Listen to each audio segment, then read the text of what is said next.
deserted it because JP Morgan drove him crazy, I guess. He got tired of it or didn't like working under the pressure. And it stayed up for a couple years and they finally tore it down. So that must have been in the 1917, somewhere around in there when he built this thing.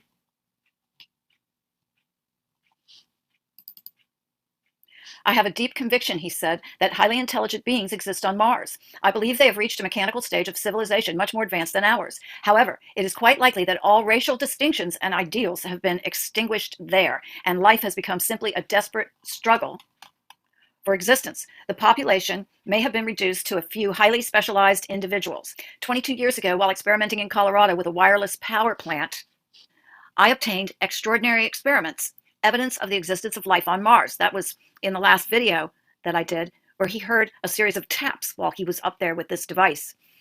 I had perfected a wireless receiver of extraordinary sensitivities, far beyond anything known, and I caught signals which I interpreted as meaning 1231. I believe the Martians use numbers for communication because numbers are universal. My discovery was announced at the time, and I'm living in the hope that my vision was true and will be confirmed by future generations. The use of the mechanical eye to pierce matter and distance may hasten that day. Dr. Tesla believes that man has stored within him the creative genius for anything he requires, and that after a certain period of incubation and when the need is great enough, the invention for a given need suddenly appears. I know, he explained, that I can create any machine necessary for my needs simply by putting my mind to the problem. It is easy once nature has given you the gift for creative work. I have been able to create a system of wireless telegraphy, a system of wireless telegraphy and wireless telephony is now a fact. It is also his belief and the belief of many other famous scientists that the sources of electrical power and light have only been scratched so far. Not only light to pierce the earth, but wireless power to govern agriculture and to obtain chemicals and even food from the air will come in the future, he predicts. The human being is an automatic heat machine, he explains, requiring for its daily functioning a supply of fuel, which it takes in the form of animal and vegetable food. Now, all plants and animals are directly or indirectly nourished by the soil. Hence, man draws his energy from the soil. As population increases, more and more of the fuel must be supplied, and we may therefore conclude with certitude that as time goes on, this precious supply will be steadily increased by an intensive cultivation of every available spot. Electricity will be instrumental in this development in many ways, and power will be transmitted for tilting the ground and performing all sorts of agricultural work. Man, when he goes to the far corners of the earth, will carry compact instruments to provide him with heat and power and with telegraphic communication. Electrical power will be used for accelerating many things on which we are more or less dependent. Fertilizers will be obtained from atmosphere in great quantities, and all sorts of chemicals will be manufactured electrically from primary elements. But sometime after a lapse of years, a limit may be reached. Quote, American food manufactured by the sun's power may then afford relief, but it is difficult to forecast just how far the human race can make and something independent of the products of the soil. We are the results of ages of adaptation to the environment, and our organs would have to be profoundly changed to enable us to exist on artificial food alone. However, that is a problem for the distant future.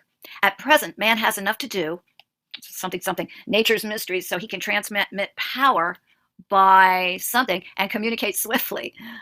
And, by voice, and that this big eye is going to be a great help in that regard, but I don't think so. 3 stages mark the construction of my electrical eye machine. The first 2 and most difficult have been completed. I am certain man will soon process this machine and will be able to see any part of the earth. Nikola Tesla. And what do we have? We have that. We have that. So it says here in parentheses, Everything is Light, the incredible interview with Nikola Tesla, which took place in 1899. And he says, everything is light. And one of its rays is the destiny of the nation. Each nation has its own ray in that gray source of light, which we see like the sun. And remember, there is no man who has existed and who has not died.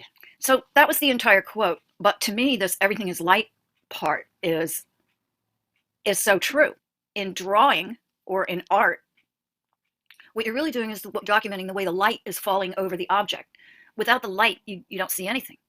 And every little bit of light that you get on the subject, you can draw a little bit more of it. So this everything is light is a lot. And I'm not going to get into it in this video, but in the quote Rainbow Project or the Philadelphia experiment, which I believe happened, there's a lot of speculation that they used at least his theory of bending light rays, or that he had some input into the technology which revolved around bending light rays around an object, which sounds fantastic, but when you think about it, if they could do that, bend light rays away from an object, it would be shrouded in darkness while everything else was light. The issue would be doing it three-dimensionally. So that's what happened in the Philadelphia experiment, from what I understand. And I'm not sure about the transporting, whether that was intentional or whether that was a side effect. It really made a lot of sense to me when I heard that description of bending the rays around an object. So this is from Saturday, July 10th, 1937. And it's time for Nikola Tesla to offer a new invention out on, and this time it's on his 81st birthday. It says, electrical wizard announces process for cheap radium substitute. Nikola Tesla, who celebrates each birthday by producing an invention, popped up with another today because he's 81. The slender wizard, who has been credited with 700 inventions, including the electric motor, the radio, in which he preceded Marconi, and the arc light, in which he preceded Edison, announced that for his 81st birthday he had invented a device for breaking up atoms and producing a cheap substitute for radium. Breaking up atoms. Tesla wondered how the world would receive this newest product of his fertile brain. They laughed in 1896 when I told them about the cosmic ray. He said, they jeered 35 years ago when I discovered the rotating field principle for alternating currents. They called me crazy when I predicted radio, and when I sent the first impulse around the world, they said it couldn't be done. Last year, Tesla's anniversary invention was an electric power plant without wires. In 1935, it was the telegeodynamics, the science of talking to the stars. The year before that, he brought out the death ray. And in 1933, it was a machine to create unlimited energy. So I read this in my last video, this article, because it was one of his last birthday announcements. But he was definitely working on things that could have had something to do with the Philadelphia experiment. Now, if you look at this folder, it goes by date, by year. In 1898, Tesla was a man of dreams. So it's a different newspaper, but it's basically the same article. 1898, he's a man of dreams. In 1899, the next year, he was in the exhibition, and someone wrote this article about him called The Mystery of Godliness, in which they seem to suggest that he is divinely inspired. In 1901,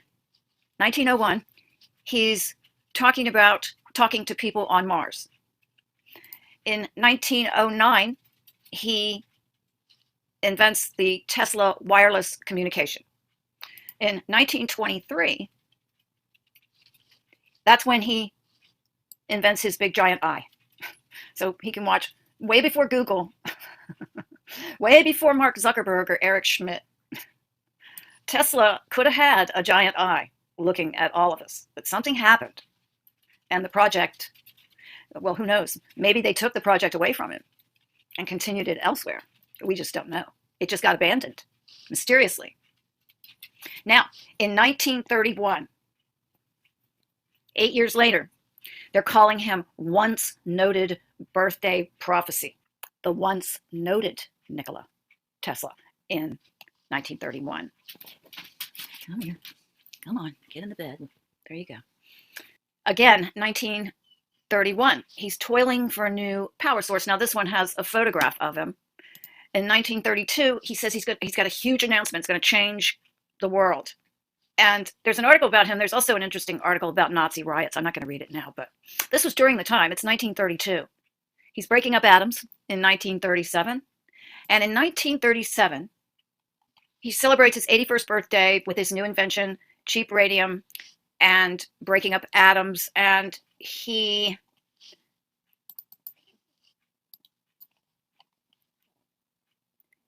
usually gets a showering of honors. And the ministers of Yugoslavia and Czechoslovakia conferred on him the Order of the White Eagle and the Order of the White Lion. So this is an article about Jules Verne wrote of a journey around the world in 80 days and so many leagues under the sea. And both Shakespeare and Jules Verne were dreamers. But we know now that a girdle can be put around the world in a split second. And we also know that an airplane and a submarine have made Verne's romance under, not over, the mark of fact. So when Nikola Tesla says that he's going to communicate with the planets in our solar system, we wonder. But we do not say that Nikola is romancing. He may make as good as did Shakespeare and Verne. So I guess I don't know what they're saying. Maybe they're saying they believe that they're all full of crap. This is in 1937. In 1939, he's got his death ray, but it's just a little blurb down here in the corner of the paper. It says another death ray story. There comes from Dr. Antonio Longoria, an Eastern inventor, another death ray story. So another guy invented a death ray in 1939. Tesla had already invented one. Now here's just a little picture. Now we're at 1940. And he's having lunch right here. And it says, Dr. Nikola Tesla, famed inventor, broke 5 years self-imposed exile at Gotham's Hotel, New Yorker, when he played host to Fred Zivik, welterweight boxing champ, and Fred's brother, Ed Zivik. Ed and Fred. He's been incognito for 5 years. The next year, it's just a column, and it says he's a recluse. 1941. Nikola Tesla, the inventor, lives as a recluse in a New Yorker suite, and he pays errand boys to go to the park and feed the pigeons. He sends out for every daily paper and all the news magazines. So Monday morning, January 20th, 1941, that he's an item. Now they're talking about creating hurricanes in Wright Field Tunnel. It says when operating top speed, the rotor will consume more than 30,000 kilowatts of electricity. It will require 85,000 cubic feet of air to be filtered and forced through it every minute just to keep it cool. It says despite its size, the speed of this modern prototype of the original induction motor invented by Nikola Tesla in 1888 can be varied from 37 to 297 revolutions per minute. Electric Hercules soon will create hurricanes in Wright Field Tunnel. They're talking about weather warfare, and that it is not science fiction. And they're talking about dry spells and rainfall and how certain forms of weather can be devastating to an enemy. Giant tidal waves can be created artificially with a series of timed explosions, each one pushing the waves higher. It is a process not dissimilar to one with which Nikola Tesla allegedly experimented in the form of vibrations. Tesla is said to have claimed that the creation of harmonic vibrations could topple whole buildings and cities. And if these don't work, then nuclear explosions could be used in the Arctic or Antarctic to make huge ice sheets plunge into the ocean, and thereby create tidal waves, which would race from one edge of the ocean to the other. That's an interesting choice of words. One edge of the ocean to the other. And, said a scientist in Stockholm the other day, the techniques for the use of such weather weapons already exist. They just have to be developed. Undoubtedly, however, such developments would also lead to the science of counter-weather warfare, and then to counter-weather warfare, and so on. But at least there would be no radiation to contend with, they say. It was shortly after this, a couple years later, that Tesla died. And from what I understand, there is some sort of sketchiness attached to his death, but I haven't gotten to that part yet. I haven't gotten that far yet. So stay tuned for that. So that's all I have for today in going over Nikola Tesla and his contributions, and possibly the fact that these things have already been developed long ago, the giant eye, and that these things are just old hat now. We just haven't been told about them. Think about it, 1923, he's thinking about these things. And also, look who's involved. The banks seem to be always involved in all of this. They're either nefariously in the background, lurking, funding all of this stuff.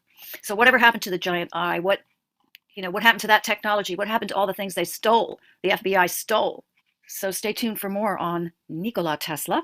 And I hope everybody has a great Thursday. And this is Deplorable McAllister signing off.